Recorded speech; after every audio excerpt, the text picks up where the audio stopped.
مسیح یسوع میں آپ سبوں کی سلامتی ہو۔ میں خدا یسوع مسیح کی بڑی شکر گزاری کرتا کہ خدا نے پھر سے اپنے خادم کو یہ موقع فراہم کیا، جو خدا نے اپنے بندہ کو چینل دیا جس کا نام Jesus the way of life T V ہے، تاکہ میں اس چینل کے ذریعہ سے جن گھرانوں کے اندر خدا یسوع مسیح کا جلال ظاہر ہوتا ہے ان کی گواہیاں میں آپ تک پہنچا سکوں۔ اور میں اس وقت جو ہے وہ اعظم مسیح کا جو ہے ایک علاقہ ہے وہاں پر میں موجود ہوں، اور خدا ان کی شکر گزاری کرتے ہمارے ساتھ جو ہے وہ مبشر شباز بھائی ہیں، اور یہ ہمارے چرچ کے ساتھ مل کر خدا کی خدمت کے لیے خدا ان کو تیار کر رہے ہیں۔ اور جب انہوں نے اٹیچ ہونا تھا تو بہت زیادہ شیطان نے جو ہے ان پر حملے کیے اور ان کے بچے بہت زیادہ بیمار ہو گئے۔ تو آئے ہم اس گواہی کو جو ہے وہ بھائی سے سنتے ہیں کہ کس طرح خدا نے ان کی زندگی کے اندر اپنے جلال کو ظاہر کیا ہے۔ جی مسیح یسوع میں سب کی آپ کی سلامتی ہو۔ جی بہت مشکل پریشانیوں میں تھے، تو یہ کہ خدا کے خادم ہمارے گھر پہ آئے پراپر طریقے سے، انہوں نے آ کے دعا کی اس گھرانہ کے لیے، ہم ساری مشکل پریشانیوں سے نکلے۔ یہ بچے اس قدر بیمار ہو گئے تھے کہ سمجھ لو کہ ادھر سے پیسے لے کے آتے تھے کام سے اور ڈاکٹروں کے پاس سے رک جاتے تھے، اور تھیلیاں بھر بھر کے آتی تھی دوائیں ان کی، اور ہاتھوں پہ دانے، پورے جسم کے اوپر پراپر طریقے سے دانے ہو چکے تھے۔ کہ میں خداوند کا بڑا شکر گزار ہوں کہ خداوند نے اپنے بندہ کو بھیجا اور پراپر طریقے سے ہمارے گھر پہ آئے، نماز کی، دعا کی ہمارے لیے، اور روزے میں ٹھہرے۔ اور ان کی پوری ٹیم کا میں شکر گزار ہوں کہ ان کی ٹیم نے بھی ہمارے لیے پراپر طریقے سے دعا کی۔ خداوند کا بڑا شکر ہے۔ خداوند کی بڑی شکر گزاری کرتے کہ خداوند اپنے لوگوں سے پیار کرتے ہیں، اور یہ آپ چھوٹے بچے آپ دیکھ رہے ہیں، یہ جو ہے چھوٹے بچوں کو جسم کا کوئی بھی ایسا اعضاء نہیں تھا جس کے اوپر یہ بیماری جو ہے ان کے بدن کے اوپر جو ہے وہ نہ آتی۔ ان کے چہرے پر، ہاتھوں پر، پاؤں پر، ان کی پوری باڈی پر، اور بہت زیادہ یہ پریشان اور مایوس۔ اور جب یہ پیسے لے کر آتے اور ان کا وقت اور پیسہ ضائع ہوتا جا رہا تھا، اس قدر جو ہے ان کی زندگی کے اندر مشکلات تھی۔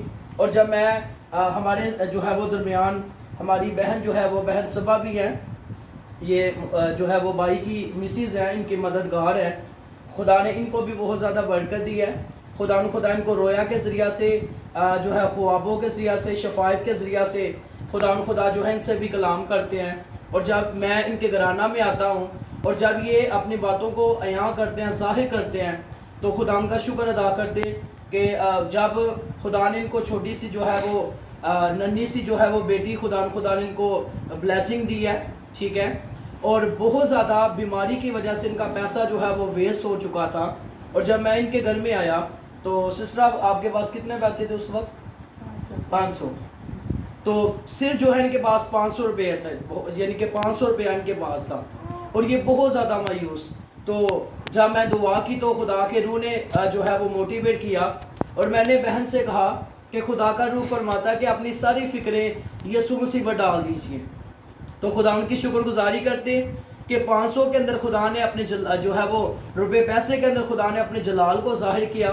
تو آئے ہم سنتے ہیں کہ کس طرح خدا نے ان کے پیسہ کو بھی بچایا اور اپنے جلال کو جو ہے وہ ظاہر کیا۔ میں آپ سب کو سلام ہے۔ میں سکھوائی دوں گی کہ جو میری چھوٹی بیٹی ہونے والی تھی، میرے پاس ایک روپیہ بھی نہیں تھا، صرف 500 روپے، اور جس میں سے میں نے بھائی کو بتایا اور دعا کرائی تھی، اور فوراً سے میری بچی 5 منٹ 10 منٹ میں سر پہ بھی پیدا ہو گئی، اور بہت ساری مشکلاتیں آئی، بہت سارے ہوئے موقع، مگر یہ کہ خدا کا شکر ہے ہم لوگ اب بالکل ٹھیک ہیں، میرے بچے بالکل زیادہ ٹھیک۔ دعا کے بعد جو ہے وہ سسٹر بتا رہے ہیں کہ جب دعا کی گئی تو میں نے جو ہے وہ بہن سے یہی کہا کہ آپ اپنی آنکھوں سے یہوہ خدا کا جلال دیکھیں گے۔ تو انہوں نے بتایا کہ جب دعا کی گئی تو فی الفور جب میں اپنے گھر کے اندر پہنچا تو مجھے جو ہے وہ کال آئی کہ خدا نے گھر کے اندر ہی مالی خدا نے ان پر اپنے ہاتھ کو بڑھایا ہے، اور خدا نے ان کے وقت کو، ان کے پیسہ کو بچایا ہے۔ اور ابھی شباز بھائی جو ہے وہ خدمت کے لیے خدا ان کو تیار کر رہے ہیں۔ تو ہم جو ہے ان سے جو ہے وہ سنتے ہیں کہ جب سے یہ اٹیچ ہوئے ہیں، جب سے ان کے گھرانہ میں دعا کے لیے آ رہے ہیں، تو کیسے خدا نے ان کی زندگی کے اندر جو ہے وہ چینجنگ کو لے کر آئے ہیں، اور خدا کا جلال ان کی زندگی کے اندر جو ہے وہ ظاہر ہو گئے۔ ہاں جی، میں خدا کا بڑا شکر گزار ہوں کہ خداوند نے مجھے بھائی کے ذریعے اس قدر مجھے بہت حکمت دی ہے کہ پہلے میں چرچ جاتا تھا، بہت کم جاتا تھا. اب یہ ہے کہ پہلے میں دوسرے چرچ جاتا ہوں، وہاں پہ اپنی جو ہماری کلیسیا تھی شروع سے بچپن سے ہم لوگ وہیں پہ جا رہے تھے، وہاں سے چرچ کر کے پھر میں بھائی کے چرچ جاتا ہوں. اور باقاعدگی کے ساتھ فرائیڈے کو جو عبادت ہوتی ہے شفائیہ میٹنگ، کبھی میں نے اٹینڈ نہیں تھی کی، تو خدا کے بندہ تھے شباز پاسٹر تھے، تو ان کی ڈیتھ ہو چکی ہے، تو ان کی میٹنگ میں جاتا تھا. اس کے بعد ابھی پاسٹر ہیں ان کی میٹنگ میں جاتا ہوں، شفائیہ میٹنگ میں. تو خدا کا شکر ہے کہ شفائیہ میٹنگ کے دوران بہت برکت پاتا ہوں، اور اب میں 2 چرچ کرتا ہوں سنڈے کو. تو خداوند کا شکر ہے کہ اس قدر خداوند نے مجھے برکت دی ہے کہ اب میں خود بھی دعا کرتا ہوں اپنے گھرانے کے ساتھ، اپنے بچوں کے ساتھ اور اپنی بیوی کے ساتھ. رات کو ہم لوگ بیٹھ کے دعا کرتے ہیں اور خداوند اس قدر برکت دیتا ہے. خداوند آپ کو برکت دے. خداوند کی شکر گزاری کرتے. جیسا کہ آپ نے اس گواہی کو سنا ہے، تو مبشر صاحب آپ جو ہے وہ آپ کو بہن بھائی جو آپ کو دیکھ رہے ہیں، آپ ان کے لیے کیا میسیج ان کو دینا چاہتے ہیں کہ جب آپ مشکل کے اندر تھے تو جب آپ مسیحا کے پاس آئے تو آپ ان کے لیے کیا میسیج دینا چاہتے ہیں؟ یہ جو ہے وہ بتائیے. جی میں تو یہی کہوں گا کہ آپ جتنا بھی ٹائم ہے خدا کے حضور میں گزارے، اور خداوند اپنے لوگوں کی دعاؤں کو سنتا ہے اور ان کو تسلی دیتا ہے اور ان کی ساری مشکل سب پریشانیوں کو دور کرتا ہے. اور یہ ہے کہ باقاعدگی کے ساتھ خدا کے حضور جھکے رہے، خداوند سے دعا کرتے رہے خداوند کے حضور. بہت شکریہ. خداوند آپ کو برکت دے اور یہ گواہی ہمیشہ کے لیے قائم اور دائم رہے.